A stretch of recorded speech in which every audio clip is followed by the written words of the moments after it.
All right, everyone, buckle up. Yeah. We're diving deep into the Spanish conquest of the Aztec Empire. Oh, yeah. One of my favorites. It's 16th century Mexico. Mm-hmm. It's a total clash of cultures. Yeah. And it's a story that, seriously changed history as we know it. Big time. I mean, it's more than just, battles and conquests. Right. It's about ambition, betrayal, and the fall of an entire civilization. And, I'm all about a good story. Yeah, before we get to the drama with the Spanish, Right. we have to rewind a bit because Mesoamerica was already like a happening place. It was bustling. Yeah. Before Cortés ever showed up. So give us the Spark Notes version. Okay. Who were the big players before the Aztecs came to power? Well, so you got to think of the Olmecs kind of like the trendsetters, right? Yeah. Like the mother culture of Mesoamerica. Mm-hmm.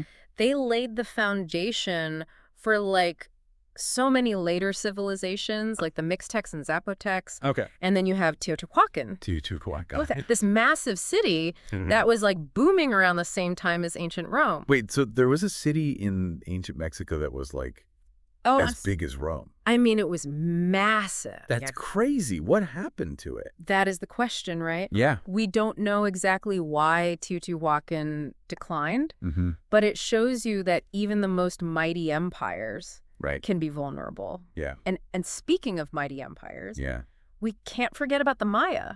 Oh, yeah. I mean, their calendar system, their math skills. The architecture. Oh, the architecture, absolutely stunning. Yeah, the Mayas are legendary. Their calendar system always fascinates me. Yeah. It's so intricate, but their collapse is still kind of a mystery, right? Mm-hmm. It is a huge mystery. There's a lot of debate about what caused their downfall. Yeah. But again, it shows you that even the most advanced societies can face some serious challenges. Yeah. And that's what's so amazing is that the Aztecs built their empire on top of all this history, right? And they incorporated elements from all of these previous civilizations. So set the scene for us. Yeah. What was Aztec society like? All right, so picture this. Their capital, Tenochtitlan, was built on a lake. On a lake. In the middle of a lake. Oh, wow. It was this huge metropolis. And they even had these floating gardens called chinampas. Floating gardens? Chinampas. Okay. To grow food for their massive population. Wait, how did those even work? They were geniuses. Yeah. They essentially built up small islands in the shallows of the lake. Okay. Anchoring them with trees and reeds. Okay. And these chinampas were incredibly fertile. Wow. And they allowed the Aztecs to support a really large population. So they were master engineers. Oh, yeah. Master gardeners? Uh-huh. What about their beliefs, though? Yeah. Because their religious practices were pretty intense. Well, their beliefs were very complex. Yeah. They believed that human sacrifice was necessary. Right. To please the gods and to maintain the balance of the universe. And there's that whole Zompantli thing, those skull racks. The skull racks? That must have been a pretty stark reminder of their beliefs. A very visual reminder and a testament to the importance of sacrifice in their worldview. Yeah. But then into this really intricate and powerful society walks Hernán Cortés. Yeah. A man driven by ambition. Yeah. A thirst for gold and glory. Sounds like a recipe for a culture clash. Oh, yeah. Yeah, Cortés seems like a real wild card. He was. What was he really like? I mean, imagine a guy who could charm you with his wit and his intellect 1 minute and then order a brutal attack the next. Yeah. He was this fascinating contradiction, a man of culture and violence, ambition and ruthlessness. So he gets to the Americas in 1504. Yeah, 1504. Ready to make a name for himself. Yeah, driven by that classic conquistador dream. Yep. Striking it rich, making a name for himself. Yeah, so he's in this new world. He is. Ready to, carve out his fortune. Yeah. How does he even begin to conquer an empire like the Aztecs? Well, he starts by making contact with the Maya. Okay. In places like Cozumel and Potonchan. Okay. And it's interesting because those initial encounters weren't always hostile. Really? Yeah, there was some diplomacy. Okay, so it wasn't just guns blazing from day one. Not immediately, Yeah. but things escalated pretty quickly. Yeah. And the Battle of Centla was kind of a turning point. Okay. That's where the Spanish military technology really came into play. Ah, yes. The horses, the firearms. Yeah. I mean, that must have been terrifying. I mean, can you imagine never having seen anything like that? To the people who had never seen anything like that before. Yeah, it must have seemed like magic or divine power. Yeah. And that's where La Maline also known as Malinche, right, enters the picture. Yeah. She's a fascinating figure. Yeah, she is.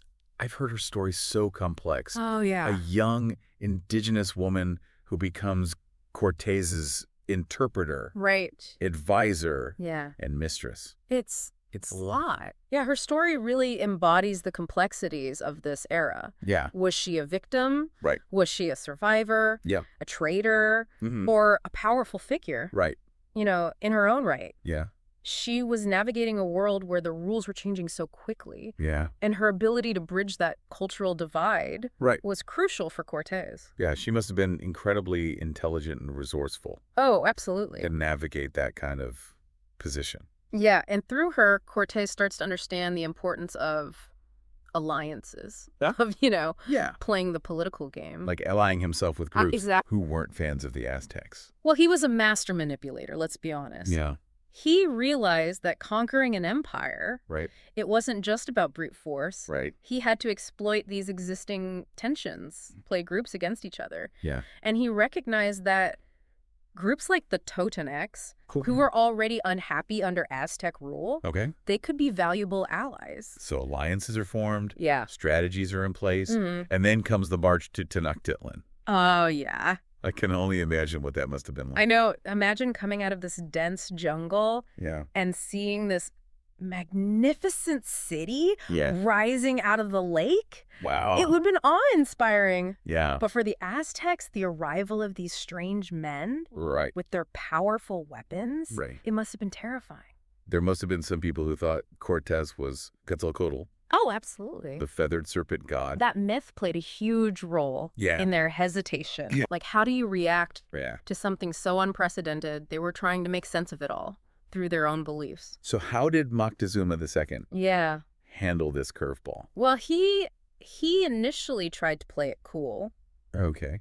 You know, he welcomed Cortés with gifts. Yep. He tried diplomacy.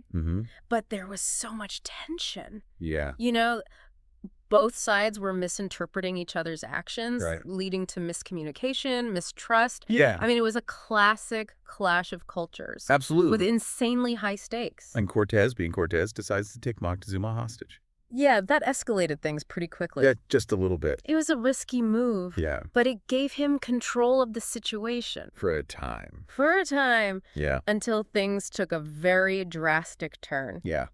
A very drastic turn. We'll have to save that for the next part of this deep dive. Can't wait. Stay tuned, everybody. Okay, so Cortés has Moctezuma hostage. He's got these powerful alliances, and he's got the Aztecs, wondering if he's a god. You'd think he's in a pretty good spot, right? Yeah, you would think, right? Yeah. But things get even crazier from here. Oh, no. Yeah, remember Panfilo de Narvaez? Who's that? He's sent by the governor of Cuba to arrest Cortés. What? Yeah, basically saying, hey, you're getting a little too powerful. So now Cortés has to deal with like a threat from his own side. Exactly, a little backstabbing going on. Yeah, what a mess. So what happens? Well, he has to leave Tenochtitlan to go fight Narvaez. Okay. But he leaves Pedro de Alvarado in charge. And Alvarado... I've heard of him. Yeah, he was not exactly the best choice. Yeah, he always seemed like kind of a loose cannon. That's a good way to put it. Yeah. He was impulsive and known for his brutality. Okay. So what did Alvarado do? Well, he was paranoid. Okay. About an Aztec uprising. Okay. And he ends up ordering a massacre at the Templo Mayor. A massacre during a religious festival. It was a horrific event. Yeah, that's awful. Yeah. So that pretty much destroyed any trust. Oh, yeah. It completely shattered any trust between the Spanish and the Aztecs. Right. The Aztecs saw it as a betrayal. Yeah, of course. And it ignited a full-blown revolt against the Spanish. Right. Yeah. Alvarado's actions really changed the course of things. Wow. So then comes the Noche Triste, the sad night. Yeah. Even the name sounds bad. It was a desperate escape attempt. Okay. The Spanish are besieged in Tenochtitlan. Okay. And they try to flee under the cover of darkness, but they're discovered. Uh-oh. And a huge battle breaks out on the causeways. The causeways leading out of the city. Yeah, the ones leading out of the city. I can only imagine. I mean, picture it. Spaniards weighed down with gold. Yeah. Trying to escape across these narrow causeways while the Aztecs are attacking. Oh, that's terrifying. It was a nightmare. It was a crushing defeat for Cortés. Yeah. The source even talks about Spaniards drowning under the weight of their stolen gold. Others were captured and sacrificed. So even with their superior weapons, they were still vulnerable. Very much so. Yeah. So the Spanish barely escaped with their lives. Zero. But then there's this whole other unseen enemy. Yeah. Smallpox. Smallpox. Yeah. The introduction of European diseases, especially smallpox, it had a devastating impact on the indigenous populations. Yeah. It's tragic. It really is. The unintended consequences. Yeah, a silent but deadly weapon. Yeah, so the smallpox epidemic really weakened the Aztecs. Oh, absolutely. Making them much more susceptible to the Spanish. Yeah, it was a major factor. So it wasn't just military might that took down the Aztecs. No, it was a combination of things. Right. You had the Spanish military technology. You had those strategic alliances. And then you had this devastating epidemic. Yeah. Cortés was a skilled strategist, but he also had a lot of luck on his side. Right place, right time. Yeah, definitely. So after that Noche Triste disaster, Cortés didn't just, give up. No way he was persistent. Yeah. He spent the next year rebuilding his forces, making new alliances, and even getting reinforcements from Spain. Wow. So he wasn't messing around. Nope. And that's where the brigantines come in. Oh, yeah, you mentioned those earlier. Yes, the brigantines, they were essential for Cortés' final victory. Okay, so remind me. Okay. How did those factor in? So remember, Tenochtitlan is built on a lake. Right, on a lake. Right, Cortés was a smart guy. Yeah. And he realized he could use that to his advantage. So he was going to, use ships to attack a city built on a lake. Yep, he was going to weaponize the lake itself. That's crazy. Yeah. How did he even get ships out there? Well, he had to get creative. Okay. He had his men dismantle some of the ships they brought from Spain. Oh. And then they transported the pieces overland to the lake. Overlands. Yeah, it was a huge undertaking. Yeah. And then they reassembled them into these shallow draft warships. So it was like a giant jigsaw puzzle. It basically was. But with warships. Yeah. Wow. Okay. So he's got his brigantines. He does. What does he do with them? Well, the brigantines were a game changer. Okay. They allowed the Spanish to control the lake. Okay. Cut off supplies to the city. Right. And bombard Tenochtitlan from the water. Wow. They turned the lake into a weapon against the Aztecs. That's incredible. So the final siege begins? It does. What was that like? It was brutal. Yeah. A long and drawn-out siege. Yeah. The Aztecs, they fought bravely. I bet they did. Defending their city street by street, but they were facing overwhelming odds. Right. I mean, weakened by disease, running low on supplies, and now being attacked from the water. Yeah, it was a desperate time for the Aztecs. Yeah, and Cortés had all those indigenous allies fighting with him, too. That's a really important point. Yeah. This wasn't just Europeans versus indigenous peoples. Right. It was much more complex than that. So there wasn't like a unified Aztec resistance? No, not really. It was more complicated. It was a web of alliances and rivalries. Yeah. With indigenous groups fighting on both sides. So Cortés was really good at playing everyone against each other. He was a master manipulator. Yeah, he was. And he exploited those existing tensions brilliantly. Yeah, so despite their valiant defense, Tenochtitlan finally falls. It does. On August 13, 1521. A pivotal moment in history. Yeah, the end of an empire. The end of the Aztec Empire. And the beginning of Spanish rule in Mexico. And the beginning of Spanish rule. What happened to Cuauhtémoc, the last Aztec emperor? It's a tragic story. Yeah. He was captured and tortured by the Spanish. Oh, no. They were trying to find more gold and treasure. Of course. His death really symbolizes the brutality of the conquest. Yeah, it's a stark reminder of the human cost of these events. It really is. But even in defeat, there were some signs of resistance and continuity. There were. Like what? Well, the source mentions that the Moctezuma bloodline continued. Really? Even through descendants in Spain. Wow. It shows the enduring legacy of this once mighty empire. Right. And the complexities of cultural identity after conquest. Right, because it wasn't just like everyone was completely wiped out. No. Their culture survived. It did in many ways. Okay, so Tenochtitlan falls. The Aztec Empire is over. What happens next? Like, does life just change completely overnight for everyone? Well, Cortés, he starts reshaping things right away. I mean, literally.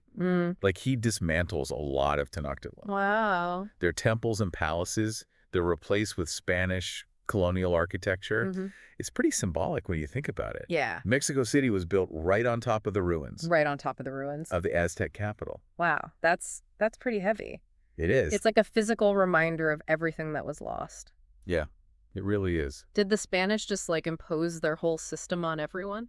I mean, They tried to. Yeah. They brought their government, their religion, their social hierarchy. Okay. And the encomienda system was a big part of that. Okay, well, hold on. What was the encomienda system? So basically, it was a way for the Spanish crown to reward the conquistadors and colonists. Okay. They were given land. Okay. And the indigenous people living on that land. Right. And in theory, they were supposed to protect these people Okay. and convert them to Christianity. Okay. But in reality, Yeah. it was brutal. Yeah. It was exploitation. It was forced labor. Yeah, so not exactly a benevolent system. No, not at all. So this was a pretty dark time for the indigenous people of Mexico. It was a time of immense hardship, for sure. Yeah. But even amidst all the oppression, Okay. there were some interesting instances of cultural exchange and adaptation. Oh, really? So it wasn't just like the Spanish dominated everything? Not completely. Right. The indigenous languages and traditions, Yeah. they didn't just disappear. Right. They persisted. Yeah. And sometimes they even blended with Spaniard influences, Okay. creating something totally new. Like what? Well, we see it in Mexican art, Okay. music, Okay. cuisine. Think about like the vibrant colors in traditional Mexican textiles, Okay, yeah. the fusion of indigenous instruments with European melodies, Right. or even Mexican food, Okay. where you have indigenous ingredients like corn, beans, chili peppers, Yeah. combined with Spanish spices and techniques. Yeah, that's a really good point. It's like even in the face of all this conquest, Yeah. their culture found a way to adapt. It adapted and it evolved. Yeah, so it's not just a story of Spanish dominance. No, it's a much more nuanced. Right, sort of- it's important to see all the different sides of it. Absolutely. So it's not just about the brutality and the It's destruction. also about resilience, Right. adaptation, Yeah. and the emergence of these new cultural expressions. It really makes you think about how history is rarely black and white. It rarely is. It's full of these complexities, Yeah. contradictions. And that's what makes studying this period so fascinating. Yeah.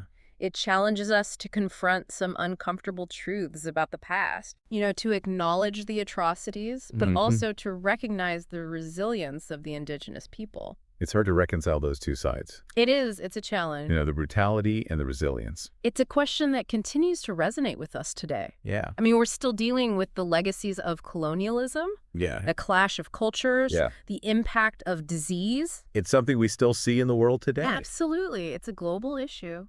This has been such a fascinating deep dive. Yeah. I feel like I have like a whole new understanding of this period in history. Me too. But I'm left with this question. Yeah. What does it all mean for us today? That is the question, isn't it? Yeah. It makes us think about power, Yeah. exploitation, Right. the narratives we tell about the past, Right. whose voices are heard, Yeah. whose stories are remembered, That's a great point. and how can understanding history help us to navigate the present Right. and shape a better future. That's the ultimate goal. It is. This has been an amazing conversation. Yeah, it really has. I've learned so much. Me too. So to our listeners, Yeah. as you reflect on this story, Mm. what resonates with you? Yeah. What parallels do you see with the world today? And how can understanding the past help us move forward Right. in a more just and equitable way? Those are great questions to ponder. Yeah. We'll leave you with that. Yeah. Thanks for joining us on this deep dive. They're like